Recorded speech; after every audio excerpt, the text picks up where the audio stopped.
At bago tayo magpatuloy sa ating talakayan, humingi muna tayo ng update mula sa BIR dahil kasama natin ngayon si Com Jun. Com, unahin po natin itong Revenue Memorandum Circular 91-2025. Ano po ang pangunahing layunin nito at ano po yung mga pagbabago o paglilinaw kumpara sa RMC number 74-2025? Yes, ang Revenue Memorandum Circular or RMC number 91-2025 ay nilabas natin para magbigay linaw sa documentary requirements ng mga corporations na nagre-rehistro sa BIR.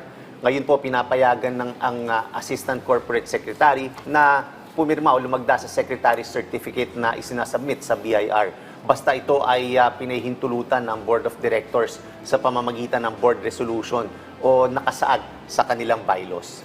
Commissioner, anong mga uri po ba ng mga documents sa business registration ang sakop ng bagong Revenue Memorandum Circular? Sakop ng bagong RMC na to yung lahat ng documents na isasubmit sa BIR, ano? Lalo na yung may kinalaman sa business registration at update of registration information ng mga kumpanya. Kung meron po bang mga particular na kondisyon o limitasyon bago tanggapin ng BIR yung mga dokumentong pinirmahan ng Assistant Corporate Secretary? Wala naman na karagdagang kondisyon yan. Ano? Ang circular na ito ay nilabas para mas mapagaan o mapabilis ang proseso ng pagrehistro ng mga corporations. Aninsunod yan sa prinsipyo ng ease of doing business. Ano po ba yung inaasahang epekto naman nitong bagong patakaran sa proseso ng pagrehistro ng mga korporasyon sa BIR?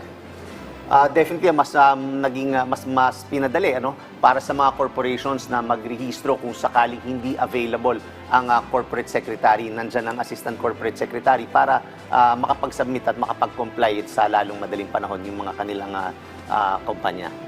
So sir, paano naman ipatutupad ng mga regional BIR offices yung bagong RMC na ito para matiyak na pare-pareho ang implementasyon nito?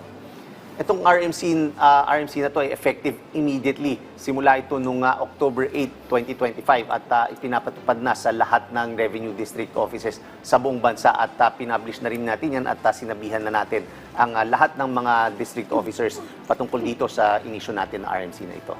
Commissioner, ano po naman po ang nagtulak sa ahensya para magsagawa ng investigasyon laban sa mga large-scale online businesses?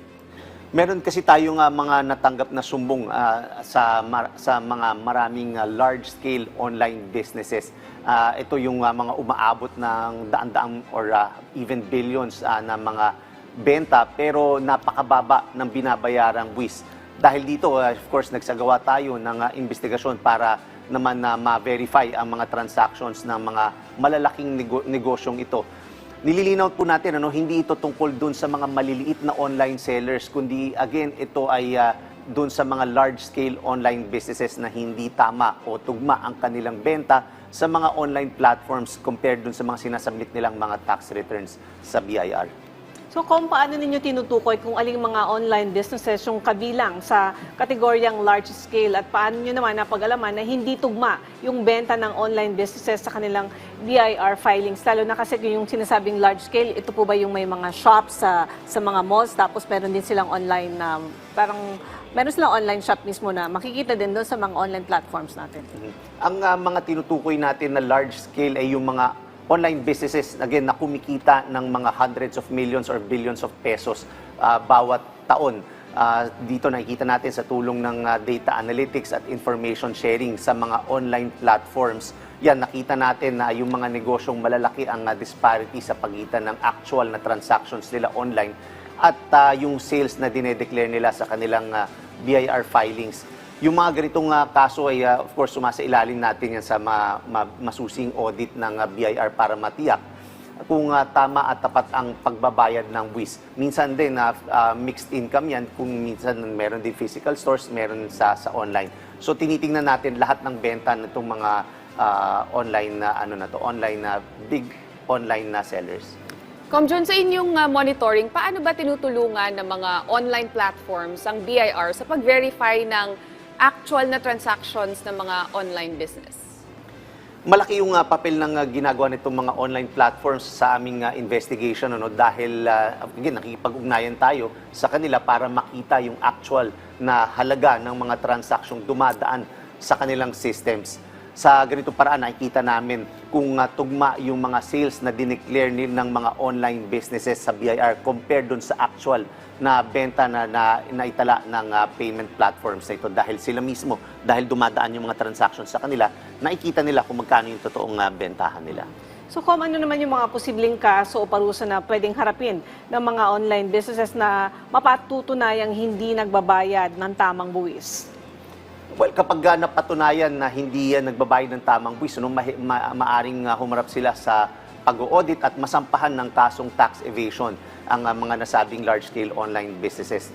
Ito definitely yung paglabag sa mga provisions ng tax code gaya ng tax evasion at yung failure to file tax returns and supply the correct and accurate information dyan sa kanilang mga returns. Maaari rin silang pagmultahin at kung makonvict ay may parusang pagkakakulong depende sa bigat at paglabag.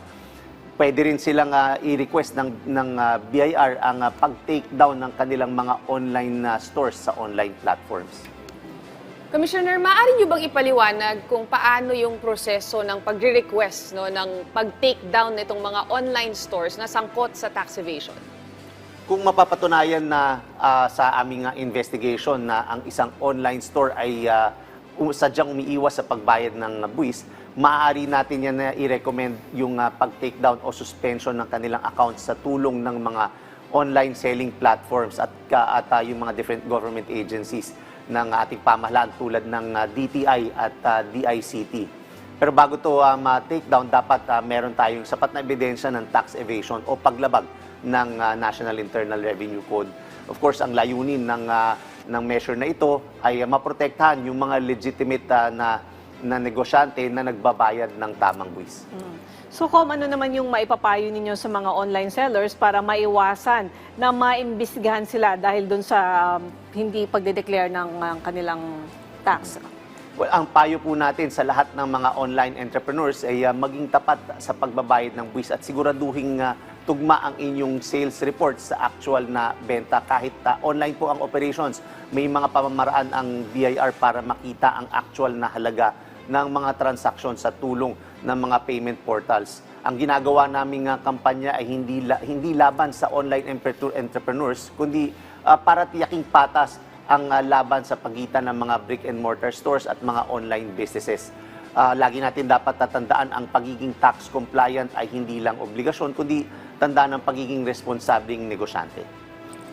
Okay, maraming salamat po sa mga updates na ibinahagi ninyo sa amin, Commissioner June, mula sa BIR.